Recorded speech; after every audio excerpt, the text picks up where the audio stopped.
and welcome to the Energy Connect studio, the Canadian Hydrogen Convention 2023. I'm delighted to have sitting next to me in the studio Jeffrey Goldmeer, Emergent Technologies Director at GE Power. Thank you so much for joining me, Jeffrey. Julian, thanks for the invite to be here today. And we're going to talk about the hydrogen value chain and everything hydrogen. I want to start off by asking, what do you see as a big growth potential for hydrogen in Canada? So I think you've got to look at the natural resources here in country. And there's really two pieces. We're here, right, Edmonton in Alberta. We think about the abundancy of natural gas. We think about the geologic resources that allow for carbon sequestration. Think about the industrial heartland here. So number one, I think as you think about taking that natural gas and making hydrogen, think about the oil upgrading that happens in the refineries. Great session upstairs earlier about hydrogen ammonia. What's the potential of leveraging this to become an export engine for Canada? Now you head out east. Think about the abundance of wind out on the Atlantic coast, hydro in Quebec, and do you think about those as resources to drive hydrogen production via electrolysis? So Canada's got just such amazing natural resources that could be a driver for hydrogen. Yeah, and what solutions are you seeing out there around, around the hydrogen value chain, and what is GE Power working on? So it's a really interesting question. So there are really two pieces to that. So the one that's really easy and obvious for folks is we're an equipment manufacturer for gas turbines, so we can consume hydrogen and make power, and by burning hydrogen there's less carbon, so it's a lower carbon intensity power. We've been doing that for 50 years. We've got gas turbines of all varieties that can burn hydrogen. We've done a lot of demos in the last year. But what's really interesting beyond that is what's happening with General Electric. We're in the process of a major transformation. We're becoming 3 separate companies, was announced back in 2021. Our healthcare business is already separated. Next year, the aerospace business, used to be GE Aviation, is now aerospace. It will separate from all the energy businesses, our onshore wind, offshore wind, our grid businesses, the power conversion business, gas power, nuclear, will all come under the banner of something we call GE Vernova. Ver for verdant and green, Nova for new. So a business really focused on decarbonization and electrification. And for us now, we think about things like wind and grid and key power electronics as critical elements in the clean or cleaner hydrogen or low carbon hydrogen value chain. That's really interesting, and I had read about that. But would that give you feel a bit more of a focus? And then what kind of clean hydrogen technologies, some of them you mentioned, that you're excited about, or you want to maybe hone in on more? So I think the second part of the question is we think about our focus around decarbonization and electrification, and that's the intent, right? A business really focused in those spaces. As we think about electrolysis, right, the process of basically splitting a chemical, water in this case, using electricity. Our power conversion business has been providing power electronics equipment and control software for electrolysis, which is a very standard chemical operation. And so now we're excited about how do we leverage that technology to make hydrogen.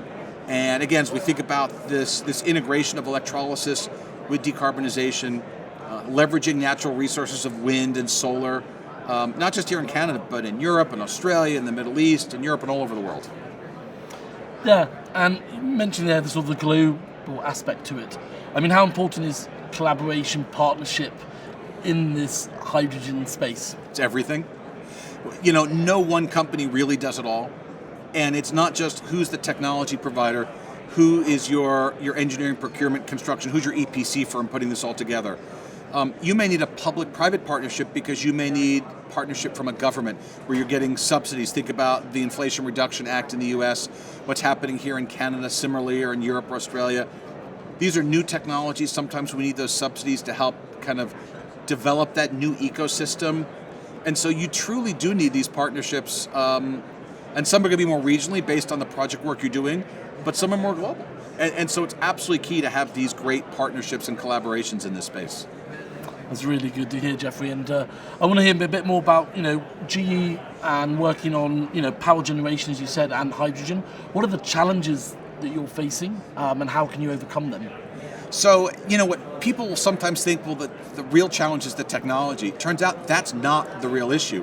But let's talk the technology for a moment. Like I said, we've been burning hydrogen in gas turbines for 50 years.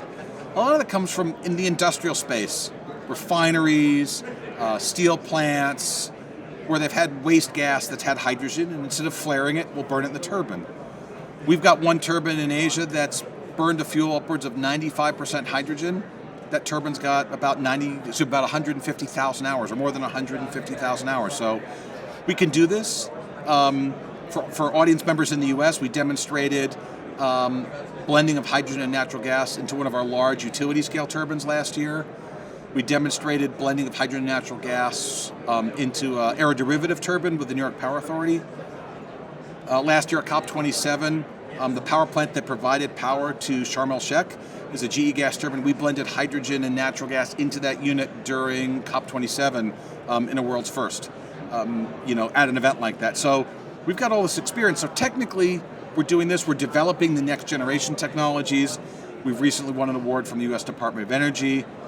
We're partnering with folks like Shell who want to accelerate. But as I said, the real challenge isn't the technology. It's scale of hydrogen production. It's cost of hydrogen. It's how do you set up a world that wants to use a low carbon solution, whether it be hydrogen or carbon capture, that costs more than natural gas. You don't want to pass that cost necessarily onto the end customer, so what do? We need to bring the cost down of these technologies. That's where government partnership, this public-private partnership to invest in infrastructure to help us develop these technologies and mature them becomes so critical. So it's not the technology, it's the economics, the supply, the infrastructure pieces that are critical. That's really interesting, Jeffrey. And we're here in Edmonton for the second edition of the Canadian Hydrogen Convention. How's it gone for you? Were you here last year? Have you seen it grow? And what have you learned so far over the show? So first year for me, and this is amazing, an amazing show. Been spending my time in the strategic tracks and really seeing a lot of real focus from folks, not just from Canada, but coming in around the world to have this dedicated 2 days around hydrogen. I just came from a session where they were talking about export of hydrogen as ammonia to Asia. And what could that mean as an economic driver for a new export market for Canada? I was on a session around power generation with folks from Cummins and Atura, and what does it mean for us in the power business? How do you develop hydrogen at scale? How do you deal with the cost factor? And again, what are the pilot projects that we're all trying to do today to demonstrate you can do it today. We don't need the perfect solution. So just really excited. And here on the trade show floor, there's a lot of great people talking about the projects and their technologies. So just a ton of energy. I'm really excited about being here. Well, that's great to hear. And so just as we end, the future for hydrogen in Canada, as we're here in Edmonton, looks bright. What are you looking forward to in the coming years for where hydrogen is going in Canada? I like to use a phrase I've heard other people use. I think of hydrogen to some degree as the Swiss Army knife of the energy transition.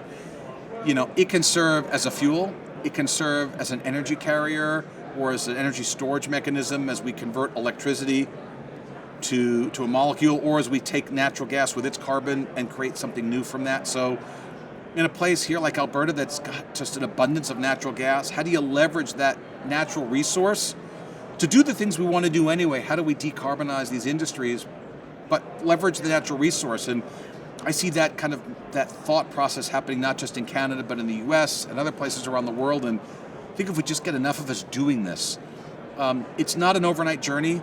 Our power system today, our energy ecosystem, took a century to build. Our electrical grid took, in the US, a century to build. So we have to have a little patience. It's hard. We all want to move really fast.